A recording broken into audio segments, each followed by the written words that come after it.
Alors, le site en question, là, openinfographie.com, n'est plus développé depuis pas mal de temps parce que je m'en sers seulement pour l'espace web, en fait. Et voilà à quoi il ressemble. Donc, c'est un site qui n'est pas terrible du tout.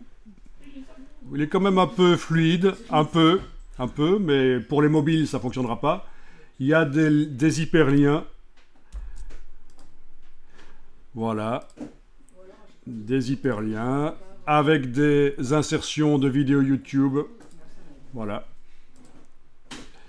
Alors,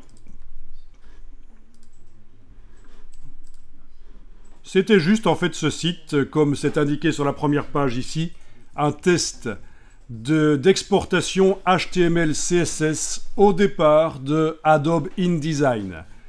Alors, InDesign est capable en standard d'exporter en HTML CSS le contenu d'un bloc. Quand on fait fichier exportation, on peut choisir HTML CSS. Mais ici, pour exporter tout un site, c'est un module payant qui s'appelle Ajar In5, qui a été testé, il a été ajouté à InDesign, et on a pu exporter plus que juste le contenu d'un bloc en HTML CSS. Ça a pu être des pages qui ont été exportées en HTML CSS, ou tout un document. C'est très particulier d'ajouter du HTML5 à InDesign et de faire de l'exportation de pages web. C'est très marginal, il y a peu de gens qui le font.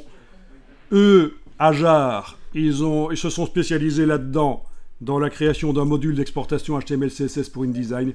Ça fonctionne, mais c'est évidemment beaucoup moins bien que d'utiliser Joomla, Drupal ou WordPress. Mais pourquoi pas? Techniquement, vous avez vu que ça fonctionne, mais non. En plus, ils sont passés vers un système d'abonnement mensuel qui finalement coûte très cher à l'année, plusieurs centaines d'euros. Est-ce que ça vaut la peine? Pour certaines boîtes peut-être, mais non. Mais donc ça explique c'est quoi ce site web bizarre. openinfographie.com, voilà.